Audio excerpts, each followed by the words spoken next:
With the shocking news of Brian Pillman being found dead in his hotel room on Sunday afternoon, the industry was paying tribute with both companies starting it when going on air.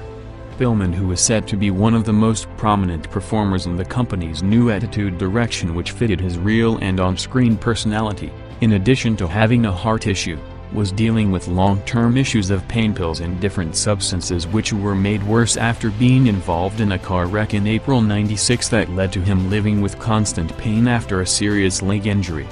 Pillman was also scheduled for a hyped wedding angle tonight, with the storyline scrapped after the news came out. Hogan and Bischoff opened the show hyping Hogan's upcoming TNT movie, saying that they already took over Turner Wrestling and the movie department is next, while calling out Sting and Piper, who was on the way to the building. The match following saw Booker vs. Jeff Jarrett in what would be Jarrett's last match in the company, with Bischoff confirming that Jarrett's WCW contract will expire a day later on October 7.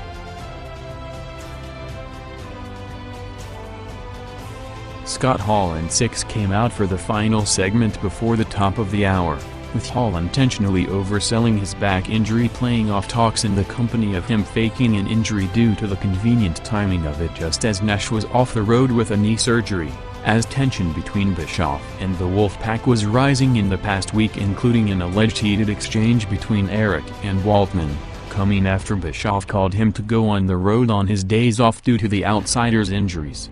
Hall hyped the Luger and Larry pay-per-view match and squashed Hector Garza in a rematch of last week's surprise finish.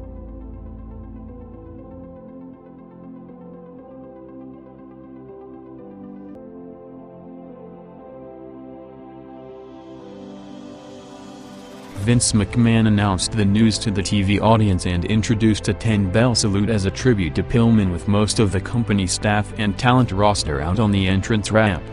Moments after the opener, Shawn Michaels' Hunter Root in China came out a day after one of the most talked about cage matches in history in the first Hell in a Cell. Michaels continued to refer to the clique to tie himself with Hall and Nash and get the buzz going, before taking it to the next level, showing footage of the infamous MSG curtain call for the first time on TV, mocking the heel babyface dynamic and the traditionalist reaction to it while taunting McMahon throughout before the Hart Foundation came out. Brett said that Shawn might have sneaked into a pay-per-view main event, but he still makes more money than Shawn and his group combined, continuing saying that he ran his friends Razor and Diesel out of town and will do the same to them. Michaels responded that Brett might make more money, but he works every day while he's in the main event working once a month, saying that the only way Brett headlines the pay-per-view is if he works against him, and that the clique expanded by taking over both companies, ending a memorable segment that signaled further on the WWF's new edgier direction, with all the lines blurred between performance and reality. The curiosity over Pillman along with the Michaels Hart segment led to a rare viewing pattern as Raw opened big with a 3.3 rating, winning a quarter for the first time since May.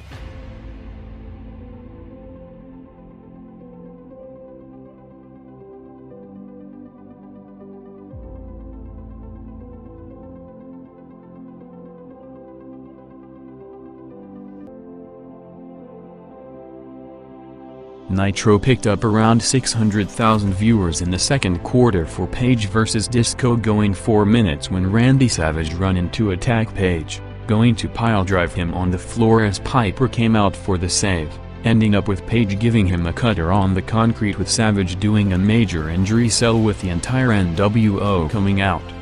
Going against it, Raw had the finish of the Michaels promo and the Headbangers vs. Godwins in a lumberjack match.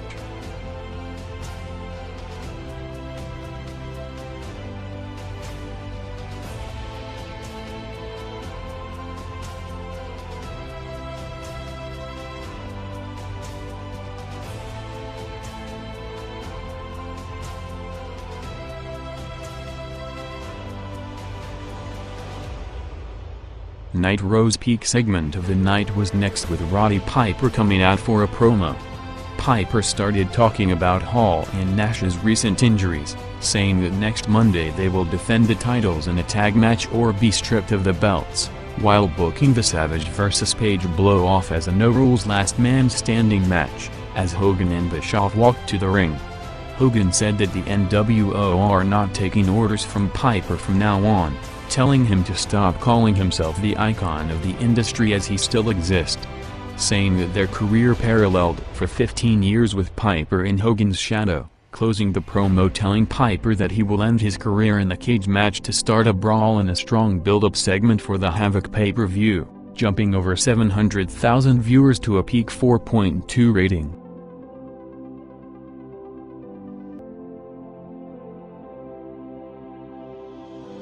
If the Michaels Hart segment broke new boundaries towards the reality-based product, less than half an hour later the direction continued from an unexpected source, as Jim Cornette cut a shoot promo on the NWO. The story started a few weeks back as Cornette did an interview on the company website going on a tirade on the talked about NWO parody skit of the Horseman days after the segment, aggressively shooting on Bischoff and especially the three members of the Wolfpack in defense of Anderson and Flair. The comments from Cornette, who was getting phased out of creative by the week with Vince Russo taking over alongside McMahon, got some traction on the net, which led to him being asked to repeat it on TV almost word for word. A day later Bischoff was asked about it in an online chat and responded that he thinks it was great, as Cornette gave their product free publicity on the WWF show and wishes that he was still working for WCW, saying that Jim is a funny guy but it's unfortunate that he's been such a failure wherever he went, noting WCW's huge losses during his run along with Smoky Mountains folding, and that now he's having the same effect with the WWF struggling since he got there.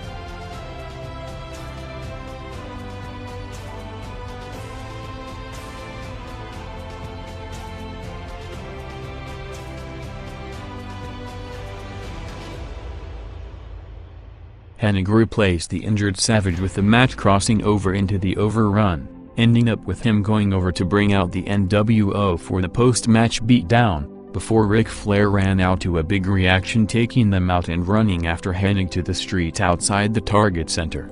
Flair walked back to the ring for his return promo, telling Hennig and Hogan that it's not about politics or being the best as they wanted him out for a decade and arguably there's never been one better, telling Hennig that he's not NWO for life but for 3 more weeks as he's taking him out at Halloween Havoc whatever the company books it or not. Flair then went to Hogan saying that they traveled in the same road in the industry, and as long as Hogan is there he is coming after him next, building up the heat for a Hogan vs. Flair match with anticipation perhaps only second to the Sting-Hogan clash.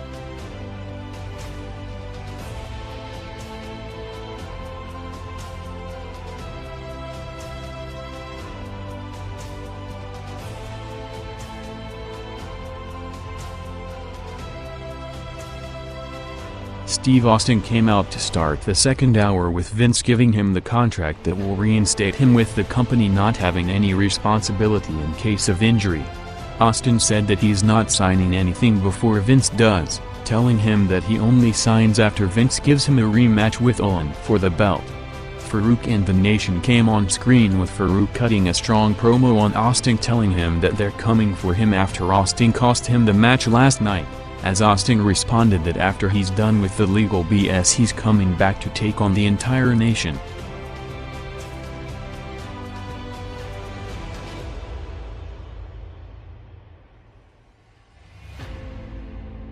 After hyping an interview with Pillman's wife Melanie throughout the show, Vince McMahon did the live interview at around 10:20 p.m. with Nitro already off the air. Vince asked Melanie about the speculation of a 35-year-old in good condition passing away, with most of it being prescribed medication due to constant pain from his past injuries. Melanie said that Pillman's heart was under a lot of stress which led to an apparent heart attack in his sleep, saying that she hopes it's a wake-up call for some people who are currently under the same substances. The interview ended up one of the more controversial segments in Raw history due to the timing of it coming just 24 hours after, as well as the company heavily promoting the interview throughout the show to perhaps pop a big rating in the unopposed hour. The end of the interview, which included a Brian Pillman tribute video package along with Paul Bearer's promo and Kane making his Raw debut after debuting at Bad Blood last night, peaked the night for Raw with a 3.4 rating. Eric Bischoff was asked about the interview a day later, saying that he thought it was disgusting that Vince McMahon and the USA Network used the situation to pop a rating, saying that in his opinion it should have been in the tribute at the beginning of the show and not promoted throughout.